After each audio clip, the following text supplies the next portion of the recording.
Good day mga kadiskarte at ngayong araw na ito ay pupunta ako sa bilyaran na pinagpa-part-timean ko. Ayun nga yung hotel na tinutuluyan namin ni Mrs. At ngayon nga naglalakad lang ako papunta sa bilyaran kung saan ako gagawa ng mga takong sira. At ito na nga, malapit na nga ako sa bilyaran kung saan ako nagpa-part-time. Konting lakad na lang at malapit na. Malalaman natin kung sino mga tao sa loob. At eto na nga, punong-puno ng alikabok ang bilyaran dahil walang katao-tao dahil nga sa araw na ito ay Ramadan. At ito na nga yung mga tako na gagawin ko. Ang tawag dito ay snooker cue. Actually, nailagay ko na yung tip at ngayong araw na ito ay tatabasin ko na lang ito. At ito na nga mga kadiskarte, uumpisahan ko na sa pagtabas ng mga tip na to. Halika, samahan niyo ako para may matutunan kayo sa paggagawa ng mga tako. Hindi ganun kadali ang gumawa ng tako pero sa totoo lang, mahirap talaga. Kaya lang, tiyaga-tiyaga lang. Kasi ang machine na ginagamit ko rito ay gawa ko lamang, hindi ko binili. Kaya may giging mahirap para sa'yo kung hindi mo kalkulado ang takbo ng makina. Sa totoo lang, may mga takong mahirap gawin, lalo na yung mga baloktot na tako. Kasi pag sinalang mo lang siya sa makina, ay pumapalag ito. Kaya doon ako nahihirapan kapag naggagawa ako ng tako. At para kumita ng extra, tumatanggap din ako ng mga customer na magpapagawa ng tako sa akin. Meron din mga carbon fiber, meron din mga tako ng snooker at tako ng pambilyard. Kaya lang minsan may mga barat, pero okay na, nakakatawid na rin sa pang-araw-araw mo. At hindi naman sa pagyayabang, dinadayo rin ako ng mga taga-Dubai para lang magpagawa ng tako. May kakilala nga ako, may-ari siya ng bilyaran at nagpagawa siya sa akin ng tako. Umabot nga siya ng 30 pirasong tako at kailangan ko lang gawin ito sa loob ng 5 oras. At marahil napapaisip kayo kung naglalaro ako ng bilyar. Oo, naglalaro ako ng bilyar. Minsan natatalo pero madalas panalo. Yabang no?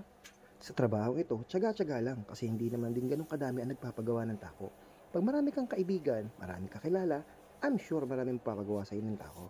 Minsan nga, libre na, minsan, utang pa. Okay lang, ang mahalaga nakatulong ka sa kanila. At syempre, hindi kanila makakalimutan, lalo-lalo na pag nanalo sila. Balato! May mga kaibigan din naman tayo na nanalo.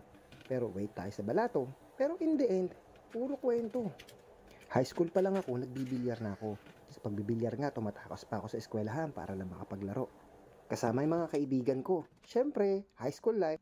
Makikipaglaro ng pustahan, in the end, pag natalo, tatakbo. Minsan nga nalaman ng nanay ko, wala ako sa eskwelahan. Pinuntahan ako ng nanay ko sa bilyaran at nakita ko yung nanay ko may hawak na tako. Hinahabol ako at papaluin ako. Kaya siguro hanggang sa pagtanda ko, kakabit ko ang paggagawa ng tako. Mas marami sana akong magagawang tako kung ang gamit kong machine is yung pang-professional. Kaya lang, ang machine na gamit ko, ginawa ko lang. Which is pinanood ko lang siya sa YouTube kung paano siya gawin. Pero okay naman siya. Gumagana naman at napapaikot ko naman ng tako. Kaya lang sobrang ingat talaga dahil konti pagkakamali lang, hindi sila ang magbabayad sa'yo, kundi ikaw ang magbabayad sa kanila.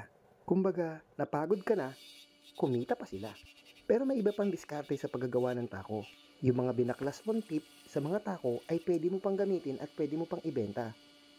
Kunwari, yung tip ng billiard cue ay pwede ko ibenta para ikabit sa snooker cue. Dahil hindi naman nila alam na luma na yung tip, so easy money! At ito na nga yung mga tip na natapos ko sa araw na ito. Masakit sa kamay, pero okay lang. At least natapos ko. At sinimulan ko na nga itong ilagay sa tamang lagayan upang magamit na ng mga customer. Habang wala pa mga customer, iintay-intay lang tayo. Sigurado ko, matutuwa na naman ang mga pana.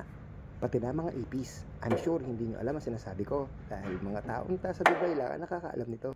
At kung bago ka lang sa video ko, paki-like, share, and subscribe. Salamat!